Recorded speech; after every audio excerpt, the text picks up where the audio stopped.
Sexy.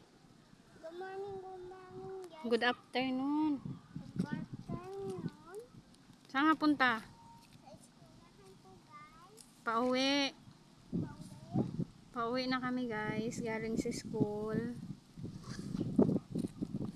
Saan ka Nandito po? kami sa Maisan. Pauwi sa amin. Bukid. Diyan po kayo guys. Tomorrow, wala kaming pasok. Diyan po kayo guys. Sabi mo, may pasok mo. Bukas wala. Ha? Wala. Okay. Anong ginawa nyo sa school?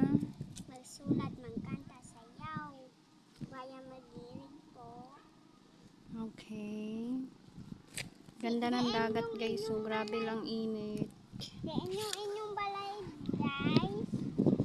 Layo pa po ang aming aakyatin. Ayan po. Wala po kami sa kalahati. Nandito pa kami sa punuan. Nagpahinga dahil sobrang init talaga. Time checks tayo. Ano ba yan? Time check tayo is 11:23. Samantalang ang out nila sa school 10:30. 10 na is hanggang ngayon nandito pa rin kami sa bukid. Ilang oras pang lalakbayin.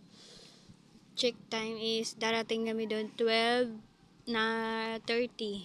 Ito po guys. Ilang oras ding lakad. Kasi Osidua na po guys. Kasi nag-eskwela ako. May tapatos po guys. May sapatos daw siya. Tsaka meron po kayong bag guys. Patingin daw ng bag mo. Papatrol. Papatol. Ano na? Ero-ero.